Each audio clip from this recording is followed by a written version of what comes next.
ಎಲ್ಲರಿಗೂ ನಮಸ್ಕಾರ ಸ್ನೇಹಿತರೆ. ಜ್ಯೋತಿಷ್ಯ ಶಾಸ್ತ್ರದ ಪ್ರಕಾರ ಜೂನ್ ತಿಂಗಳಲ್ಲಿ ಮಕರ ರಾಶಿಯವರಿಗೆ ಹೇಗಿರಲಿದೆ, ವೃತ್ತಿ ಮತ್ತು ಆರ್ಥಿಕ ವಿಚಾರದಲ್ಲಿ ಪ್ರಯೋಜನಗಳಿವೆಯಾ, ನಿಮ್ಮ ಆರ್ಥಿಕ, ಶೈಕ್ಷಣಿಕ, ಕುಟುಂಬ, ಆರೋಗ್ಯ, ಉದ್ಯೋಗ, ವೃತ್ತಿ, ವ್ಯಾಪಾರದ ಜೀವನ ಹೇಗಿರಲಿದೆ ಎನ್ನುವುದರ ರಾಶಿಫಲ ನೋಡೋಣ ಬನ್ನಿ.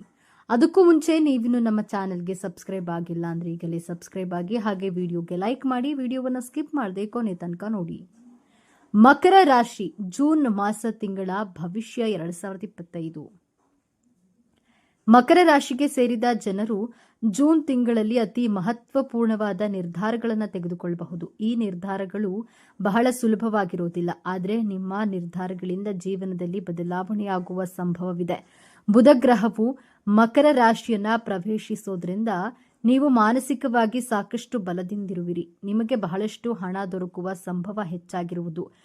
ಶನಿ ದೇವನು ಕರ್ಮದ ಮನೆಯಲ್ಲಿ ಸಂಚರಿಸೋದ್ರೊಂದಿಗೆ ನೀವು ಹೆಚ್ಚು ಕಠಿಣ ಪರಿಶ್ರಮ ಪಡಬೇಕಾಗುತ್ತೆ.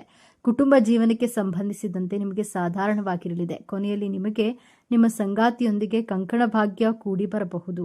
ಈ ರಾಶಿಗೆ ಸೇರಿದ ವಿದ್ಯಾರ್ಥಿಗಳು ಕೆಲವು ಸಮಸ್ಯೆಗಳನ್ನು ಎದುರಿಸಬೇಕಾಗುತ್ತದೆ. ಇದರಿಂದಾಗಿ ಈ ರಾಶಿಗೆ ಸೇರಿದ ಜನರು ಹೆಚ್ಚು ಪರಿಶ್ರಮವನ್ನು ಪಡಬೇಕಾಗುತ್ತೆ. ಮಕರ ರಾಶಿಗೆ ಸೇರಿದ ಜನರು ಆರೋಗ್ಯಕ್ಕೆ ಸಂಬಂಧಿಸಿದಂತೆ ಕೆಲವು ಸಮಸ್ಯೆಗಳನ್ನು ಎದುರಿಸಬೇಕಾಗುತ್ತೆ. ನಿಮಗೆ ವಿವಾಹ ಯೋಗ ಕೂಡಿ ಬರಲಿದೆ. ಮಕರ ರಾಶಿಗೆ ಸೇರಿದ ಜನರು ತಮ್ಮ ವೈವಾಹಿಕ ಜೀವನದಲ್ಲಿ ಕೆಲವು ಸಮಸ್ಯೆಗಳನ್ನು ಎದುರಿಸಬೇಕಾಗಬಹುದು. ನಿಮ್ಮ ವೈಯಕ್ತಿಕ ಜೀವನದಲ್ಲಿ ಸ್ವಲ್ಪ ಏರಿಳಿತ ಉಂಟಾಗುವ ಸಾಧ್ಯತೆ ಇದೆ. ಆರ್ಥಿಕ ಸ್ಥಿತಿ. ಆರ್ಥಿಕ ವಿಷಯಕ್ಕೆ ಸಂಬಂಧಿಸಿದಂತೆ ಮಕರ ರಾಶಿಗೆ ಸೇರಿದ ಜನರು ಸಕಾರಾತ್ಮಕ ಫಲಿತಾಂಶಗಳನ್ನು ಪಡೆಯುವರು.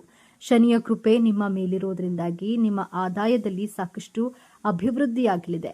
ಇದರಿಂದಾಗಿ ನೀವು ಹೆಚ್ಚಿನ ಹಣವನ್ನು ಗಳಿಸಲು ಸಾಧ್ಯವಾಗುತ್ತದೆ. ಮಂಗಳ ಗ್ರಹವು ಕಟಕ ರಾಶಿಯನ್ನ ಪ್ರವೇಶಿಸೋದ್ರಿಂದಾಗಿ ನೀವು ನಿಮ್ಮ ಖರ್ಚಿನ ಬಗ್ಗೆ ನಿಯಂತ್ರಣ ವಹಿಸುವುದು ಉತ್ತಮ. ಈ ಅವಧಿಯಲ್ಲಿ ನೀವು ಉಳಿತಾಯಕ್ಕೆ ಸಂಬಂಧಿಸಿದಂತೆ ಕೆಲವು ಸಮಸ್ಯೆಗಳನ್ನು ಎದುರಿಸಬೇಕಾಗುತ್ತದೆ. ಏಪ್ರಿಲ್ ತಿಂಗಳಿನಲ್ಲಿ ಗ್ರಹಗಳ ಚಲನೆಯಲ್ಲಿ ಬದಲಾವಣೆಯಾಗಬಹುದು. ಹಾಗಾಗಿ ಈ ಸಮಯದಲ್ಲಿ ನೀವು ನಿಮ್ಮ ಆದಾಯದ ಬಗ್ಗೆ ಹೆಚ್ಚು ಎಚ್ಚರಿಕೆಯಿಂದ ಇರಬೇಕಾಗುತ್ತದೆ. ಕೊನೆಯಲ್ಲಿ ನೀವು ಸಾಕಷ್ಟು ಕಠಿಣ ಪರಿಶ್ರಮ ಪಡಬೇಕಾಗುತ್ತೆ, ಆಗ ಮಾತ್ರ ಹಣ ದೊರಕುವುದು. ಜುಲೈ ತಿಂಗಳಿನಲ್ಲಿ ಗುರುವು ಮೀನ ರಾಶಿಯನ್ನ ಪ್ರವೇಶಿಸೋದ್ರೊಂದಿಗೆ ಶುಭ ಯೋಗಗಳು ರೂಪುಗೊಳ್ಳುವುದು. ಇದರಿಂದಾಗಿ ನಿಮ್ಮ ಆರ್ಥಿಕ ಪರಿಸ್ಥಿತಿ ಸುಧಾರಿಸಲಿದೆ ಮತ್ತು ಜೂನ್ನಿಂದ ಆಗಸ್ಟ್ನವರೆಗಿನ ಅವಧಿಯಲ್ಲಿ ನಿಮ್ಮ ಕಠಿಣ ಪರಿಶ್ರಮಕ್ಕೆ ಉತ್ತಮ ಫಲಿತಾಂಶಗಳನ್ನು ಪಡೆಯುವಿರಿ. ಇದರೊಂದಿಗೆ ಈ ಅವಧಿಯಲ್ಲಿ ನಿಮ್ಮ ಆದಾಯ ಹೆಚ್ಚಾಗುವುದರೊಂದಿಗೆ ನೀವು ಹೊಸ ಕೆಲಸ ಅಥವಾ ಬಡ್ತಿಯನ್ನ ಪಡೆಯುವ ಯೋಗವಿದೆ. ವೈವಾಹಿಕ ಜೀವನ. ಮಕರ ರಾಶಿಗೆ ಸೇರಿದ ವಿವಾಹಿತರಿಗೆ ಸಾಕಷ್ಟು ಏರಿಳಿತಗಳನ್ನು ತರಲಿದೆ. ಶುಕ್ರನ ಸಂಚಾರವು ಈ ತಿಂಗಳು ಸಂಭವಿಸಲಿದೆ. ಇದರಿಂದಾಗಿ ನೀವು ಸಾಕಷ್ಟು ಲಾಭವನ್ನು ಪಡೆಯುವಿರಿ. ಹೀಗಾಗಿ ಈ ಅವಧಿಯಲ್ಲಿ ನೀವು ನಿಮ್ಮ ಸಂಗಾತಿಯ ಸಂಪೂರ್ಣ ಬೆಂಬಲವನ್ನು ಪಡೆಯುವಿರಿ. ಆದರೆ ಆರಂಭದಲ್ಲಿ ನೀವು ಕೆಲವು ಸವಾಲುಗಳನ್ನು ಎದುರಿಸಬೇಕಾಗುತ್ತೆ. ಇದರಿಂದಾಗಿ ನಿಮ್ಮ ಮಾನಸಿಕ ಒತ್ತಡ ಹೆಚ್ಚಾಗೋದ್ರೊಂದಿಗೆ ನಿಮ್ಮ ಸಂಗಾತಿಯೊಂದಿಗೆ ಕೆಲವು ಸಮಸ್ಯೆ ಉಂಟಾಗಬಹುದು. ಹಾಗಾಗಿ ಮನೆಯಲ್ಲಿ ಶಾಂತಿ ನೆಲೆಸುವಂತೆ ನೋಡಿಕೊಳ್ಳಿ. ಜೊತೆಗೆ ಸಣ್ಣ ಪುಟ್ಟ ಜಗಳಗಳನ್ನು ಮರೆತು ನಿಮ್ಮ ಸಂಗಾತಿಯೊಂದಿಗೆ ಉತ್ತಮ ಜೀವನವನ್ನು ನಡೆಸಿ. ಯಾವುದೇ ತಪ್ಪು ತಿಳುವಳಿಕೆಗಳನ್ನು ಹಲವು ಸಮಯದವರೆಗೆ ಬಗೆಹರಿಸದೇ ಇದ್ದರೆ ನಿಮ್ಮ ಸಂಗಾತಿಯೊಂದಿಗೆ ಮಾತುಕತೆಯ ಮೂಲಕ ಎಲ್ಲಾ ಸಮಸ್ಯೆಗಳನ್ನು ಬಗೆಹರಿಸಿಕೊಳ್ಳಿ. ನಿಮ್ಮ ಸಂಗಾತಿಯೊಂದಿಗೆ ಯಾವುದಾದ್ರೂ ಸಮಸ್ಯೆ ಇದ್ದರೆ ಸೆಪ್ಟೆಂಬರ್ ತಿಂಗಳಿನ ನಂತರ ಅವೆಲ್ಲವೂ ನಿಧಾನವಾಗಿ ಬಗೆಹರಿಯುವುದು. ಹಾಗಾಗಿ ನಿಮ್ಮ ಸಂಗಾತಿಯೊಂದಿಗೆ ನೀವು ಎಲ್ಲಾ ಭಾವನೆಗಳನ್ನು ವ್ಯಕ್ತಪಡಿಸುವುದು ಉತ್ತಮ. 5ನೇ ಮನೆಯ ಅಧಿಪತಿ 7ನೇ ಮನೆಯಲ್ಲಿ ಚಲಿಸೋದ್ರಿಂದಾಗಿ ಆಗಸ್ಟ್ನಲ್ಲಿ ನವವಿವಾಹಿತರು ತಮ್ಮ ಕುಟುಂಬವನ್ನು ವಿಸ್ತರಿಸುವ ಬಗ್ಗೆ ಯೋಚಿಸುವವರು ಮತ್ತು ತಮ್ಮ ಸಂಗಾತಿಯೊಂದಿಗೆ ಯಾವುದಾದ್ರೂ ಸ್ಥಳಕ್ಕೆ ಪ್ರಯಾಣಿಸಬಹುದು. ವರ್ಷದ ಕೊನೆಯಲ್ಲಿ ನೀವು ನಿಮ್ಮ ಸಂಗಾತಿಯೊಂದಿಗೆ ಉತ್ತಮ ಸಂಬಂಧವನ್ನು ಹೊಂದುವಿರಿ. ಇದರೊಂದಿಗೆ ಸಂತೋಷದ ಜೀವನವನ್ನು ನಡೆಸುವಿರಿ. ಕುಟುಂಬ ಜೀವನ. ಮಕರ ರಾಶಿಗೆ ಸೇರಿದ ಜನರು ತಮ್ಮ ಕುಟುಂಬ ಜೀವನದಲ್ಲಿ ಉತ್ತಮ ಫಲಗಳನ್ನು ಪಡೆಯುವ ಸಾಧ್ಯತೆ ಇದೆ. ತಿಂಗಳ ಆರಂಭದಲ್ಲಿ ನೀವು ಕೆಲವು ಸಮಸ್ಯೆಗಳನ್ನು ಎದುರಿಸಬಹುದು. ಈ ಅವಧಿಯಲ್ಲಿ ನೀವು ನಿಮ್ಮ ಮನೆಯವರೊಂದಿಗೆ ಉತ್ತಮ ಸಂಬಂಧ ಹೊಂದದೇ ಇರಬಹುದು. ಹಾಗಾಗಿ ಈ ಅವಧಿಯಲ್ಲಿ ನಿಮ್ಮ ಮನೆಯಲ್ಲಿ ಶಾಂತಿಯನ್ನ ಕಾಪಾಡಿಕೊಳ್ಳಲು ನೀವೆಲ್ಲರೊಂದಿಗೆ ಉತ್ತಮ ಸಂಬಂಧವನ್ನು ಹೊಂದುವುದು ಮುಖ್ಯ.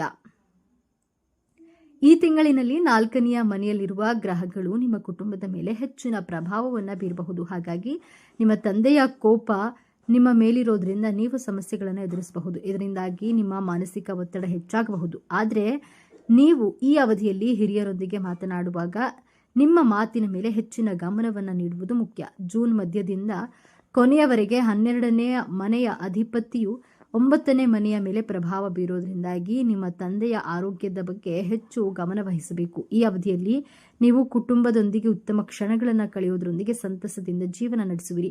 ನೀವು ಪ್ರತಿಯೊಂದು ಕ್ಷೇತ್ರದಲ್ಲಿ ನಿಮ್ಮ ಮನೆಯ ಜನರ ಸಂಪೂರ್ಣ ಬೆಂಬಲವನ್ನು ಪಡೆಯುವ ಸಾಧ್ಯತೆ ಇದೆ. ಜೊತೆಗೆ ನಿಮ್ಮ ಮನೆಯಲ್ಲಿ ಎಲ್ಲಾ ಸದಸ್ಯರು ನಿಮ್ಮ ಕೆಲಸಕ್ಕಾಗಿ ಸಂಪೂರ್ಣ ಬೆಂಬಲವನ್ನು ನೀಡುವ ಸಾಧ್ಯತೆ ಇದೆ. ವೃತ್ತಿ ಜೀವನ. ಮಕರ ರಾಶಿಗೆ ಸೇರಿದ ಜನರಿಗೆ ಬೇರೆ ರಾಶಿಯವರಿಗಿಂತ ಉತ್ತಮವಾಗಿರಲಿದೆ. ಈ ಅವಧಿಯಲ್ಲಿ ಮಂಗಳ ಗ್ರಹವು ನಿಮಗೆ 12ನೇ ಮನೆಯ ಮೇಲೆ ಹೆಚ್ಚು ಪ್ರಭಾವ ಬೀರಲಿದೆ. ಹಾಗಾಗಿ ನೀವು ನಿಮ್ಮ ಗುರಿಯ ಕಡೆಗೆ ಹೆಚ್ಚಿನ ಗಮನವನ್ನು ನೀಡಬಹುದು. ಜೂನ್ ಕೊನೆಯಲ್ಲಿ ಶನಿಯ ಸಂಚಾರದಿಂದಾಗಿ ನೀವು ಹೆಚ್ಚು ಕಠಿಣ ಪರಿಶ್ರಮ ಪಡಬೇಕಾಗುತ್ತೆ. ಈ ಸಮಯದಲ್ಲಿ ನೀವು ಆಲಸ್ಯವನ್ನು ಹೊಂದದೇ ಇರುವುದು ಉತ್ತಮ.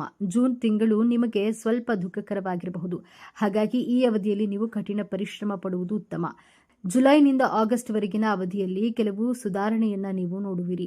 ಹಾಗಾಗಿ ನಿಮ್ಮ ಕಠಿಣ ಪರಿಶ್ರಮಕ್ಕೆ ತಕ್ಕಂತೆ ನೀವು ಉತ್ತಮ ಫಲಗಳನ್ನು ಪಡೆಯುವ ಸಾಧ್ಯತೆ ಇದೆ. ಈ ಅವಧಿಯಲ್ಲಿ ನಿಮ್ಮ ಕಠಿಣ ಪರಿಶ್ರಮಕ್ಕೆ ತಕ್ಕಂತೆ ನೀವು ಕೆಲಸ ಪ್ರಗತಿ ಸಾಧಿಸುವಿರಿ. ನೀವು ನಿಮ್ಮ ಕೆಲಸಗಳಿಂದ ಹಿರಿಯ ಅಧಿಕಾರಿಗಳ ಪ್ರಶಂಸೆಗೆ ಪಾತ್ರರಾಗುವಿರಿ. ಜೊತೆಗೆ ನಿಮ್ಮ ಅಪೂರ್ಣ ಕೆಲಸಗಳನ್ನು ಪೂರ್ಣಗೊಳಿಸುವಿರಿ. ಈ ಅವಧಿಯಲ್ಲಿ ನಿಮ್ಮ ಸಂಬಳ ಹೆಚ್ಚಾಗುವ ಸಾಧ್ಯತೆ ಇದೆ. ನೀವು ಹೊಸ ಕೆಲಸವನ್ನ ಹುಡುಕ್ತಿದ್ರೆ ಸೆಪ್ಟೆಂಬರ್ ಕೊನೆಯಲ್ಲಿ ನಿಮಗೆ ಉತ್ತಮ ಸಮಯ ದೊರಕುವುದು. ಕೊನೆಯಲ್ಲಿ ನಿಮಗೆ ಶುಭ ಯೋಗವು ದೊರಕುವ ಸಂಭವವಿದೆ. ಮಕರ ರಾಶಿಗೆ ಸೇರಿದ ಜನರು ಶಿಕ್ಷಣಕ್ಕೆ ಸಂಬಂಧಿಸಿದಂತೆ ಕೆಲವು ಸವಾಲುಗಳನ್ನು ಎದುರಿಸಬೇಕಾಗುತ್ತೆ. ಹಾಗಾಗಿ ಈ ರಾಶಿಗೆ ಸೇರಿದ ವಿದ್ಯಾರ್ಥಿಗಳು ಹೆಚ್ಚಿನ ಕಠಿಣ ಪರಿಶ್ರಮ ಪಡಬೇಕಾಗುತ್ತೆ. ಉನ್ನತ ಶಿಕ್ಷಣ ಪಡೆಯುತ್ತಿರುವ ಮಕರ ರಾಶಿಗೆ ಸೇರಿದ ವಿದ್ಯಾರ್ಥಿಗಳಿಗೆ ಜೂನ್ ನಂತರ ಉತ್ತಮ ಫಲಿತಾಂಶ ದೊರಕುವುದು. ಈ ಅವಧಿಯಲ್ಲಿ ನಿಮ್ಮ 3ನೇ ಮನೆಯ ಅಧಿಪತಿಯು 9ನೇ ಮನೆಯ ಮೇಲೆ ಪ್ರಭಾವ ಬೀರೋದ್ರಿಂದ ನಿಮಗೆ ಶುಭ ಫಲಗಳು ಪ್ರಾಪ್ತಿಯಾಗಲಿದೆ. ಈ ರಾಶಿಗೆ ಸೇರಿದ ಜನರು ಯಾವುದಾದ್ರೂ ಶಾಲೆ ಅಥವಾ ಕಾಲೇಜಿನಲ್ಲಿ ಪ್ರವೇಶವನ್ನು ಪಡೆಯಬೇಕೆಂದಿದ್ರೆ ನಿಮಗೆ ಶುಭ ಸುದ್ದಿ ಲಭಿಸಬಹುದು. ನೀವು ವಿದೇಶದಲ್ಲಿ ಓದಬೇಕೆಂದು ಪ್ರಯತ್ನ ಪಡ್ತಾ ಇದ್ರೆ ಕೊನೆಯಲ್ಲಿ ನಿಮಗೆ ಉತ್ತಮ ಅವಕಾಶಗಳು ದೊರಕುವುದು. ಜುಲೈನಿಂದ ಸೆಪ್ಟೆಂಬರ್ ವರೆಗಿನ ಅವಧಿಯು ಈ ರಾಶಿಯವರಿಗೆ ಸ್ಪರ್ಧಾತ್ಮಕ ಪರೀಕ್ಷೆಯಲ್ಲಿ ಅಥವಾ ಸರ್ಕಾರಿ ಉದ್ಯೋಗಕ್ಕಾಗಿ ಪ್ರಯತ್ನ ಪಡ್ತಿರುವವರಿಗೆ ಉತ್ತಮವಾಗಿರುವುದು. ಈ ಅವಧಿಯಲ್ಲಿ ನಿಮಗೆ ಅತ್ಯುತ್ತಮವಾದ ಫಲಿತಾಂಶ ಪರೀಕ್ಷೆಗಳಲ್ಲಿ ದೊರಕುವ ಸಂಭವವು ಸಾಕಷ್ಟು ಹೆಚ್ಚಾಗಿರುವುದು. ಆರೋಗ್ಯಕ್ಕೆ ಸಂಬಂಧಿಸಿದಂತೆ ಮಕರ ರಾಶಿಯವರಿಗೆ ಸಾಧಾರಣವಾಗಿರಲಿದೆ. ತಿಂಗಳ ಆರಂಭದಲ್ಲಿ ರಾಹುವಿನ ಸಂಚಾರದಿಂದಾಗಿ ನೀವು ನಿಮ್ಮ ಆರೋಗ್ಯದ ಬಗ್ಗೆ ಹೆಚ್ಚಿನ ಕಾಳಜಿಯನ್ನು ವಹಿಸಬೇಕಾಗುತ್ತೆ. ಈ ಅವಧಿಯಲ್ಲಿ ನೀವು ಹೆಚ್ಚಿನ ಕಾಳಜಿಯನ್ನು ವಹಿಸುವುದು ಉತ್ತಮ. ಶನಿಯ ಸಂಚಾರ ಕುಂಭರಾಶಿಯಲ್ಲಿ ಆಗೋದ್ರೊಂದಿಗೆ ನೀವು ಕೆಲವು ಸವಾಲುಗಳನ್ನು ಎದುರಿಸಬೇಕಾಗಬಹುದು. ಆದರೆ ಶನಿಯು ನಿಮ್ಮ ಎಲ್ಲಾ ಹಳೆಯ ಆರೋಗ್ಯ ಸಮಸ್ಯೆಗಳಿಗೆ ಪರಿಹಾರವನ್ನ ಕಂಡುಕೊಳ್ಳಲು ಸಹಾಯವನ್ನು ಮಾಡುವರು. ಈ ಅವಧಿಯಲ್ಲಿ ನೀವು ನಿಮ್ಮ ಆಹಾರದ ಬಗ್ಗೆ ಹೆಚ್ಚಿನ ಗಮನವನ್ನು ನೀಡೋದ್ರೊಂದಿಗೆ ನಿಮ್ಮ ಆರೋಗ್ಯವನ್ನು ಉತ್ತಮವಾಗಿಸಿಕೊಳ್ಳಬಹುದು. ನಿಮ್ಮ 12ನೇ ಮನೆಯ ಅಧಿಪತಿಯು ಪ್ರಭಾವವು 7ನೇ ಮನೆಯಲ್ಲಿ ಬೀರಲಿದೆ. ಹಾಗಾಗಿ ನೀವು ಹೊಟ್ಟೆಗೆ ಸಂಬಂಧಿಸಿದ ಸಮಸ್ಯೆ ಎದುರಿಸಬೇಕಾಗಬಹುದು. ಈ ಅವಧಿಯಲ್ಲಿ ನೀವು ಯಾವುದಾದರೂ ಸಣ್ಣ ಪುಟ್ಟ ಸಮಸ್ಯೆಗಳಿಂದ ತೊಂದರೆಗೆ ಒಳಗಾಗಬಹುದು. ಅದನ್ನು ನಿರ್ಲಕ್ಷಿಸದೆ ಕೂಡಲೇ ವೈದ್ಯರನ್ನು ಸಂಪರ್ಕಿಸಿ. ಆರೋಗ್ಯಕ್ಕೆ ಸಂಬಂಧಿಸಿದಂತೆ ಜುಲೈವರೆಗಿನ ಅವಧಿಯು ಉತ್ತಮವಾಗಿರುವುದು. ಈ ಅವಧಿಯಲ್ಲಿ ನಿಮ್ಮ ಎಲ್ಲಾ ಸಮಸ್ಯೆಗಳಿಗೆ ಪರಿಹಾರವನ್ನು ಪಡೆಯುವುದು. ನೀವು ಮಾನಸಿಕವಾಗಿ ಈ ಅವಧಿಯಲ್ಲಿ ಆರೋಗ್ಯದಿಂದಿರುವಿರಿ. ಸ್ನೇಹಿತರೆ, ಈ ಮಾಹಿತಿ ನಿಮಗೆ ಇಷ್ಟವಾಗಿದ್ದಲ್ಲಿ ದಯವಿಟ್ಟು ಶೇರ್ ಮಾಡಿ, ಲೈಕ್ ಮಾಡಿ ಮತ್ತು ನಮ್ಮ ಚಾನೆಲ್ ಅನ್ನು ಸಬ್ಸ್ಕ್ರೈಬ್ ಮಾಡಿಕೊಳ್ಳಿ. ಎಲ್ಲರೂ ಭಕ್ತಿಯಿಂದ ಓಂ ಶ್ರೀ ಮಹಾಲಕ್ಷ್ಮಿ ನಮಃ ಅಂತ ಕಾಮೆಂಟ್ ಮಾಡಿ. ಧನ್ಯವಾದಗಳು.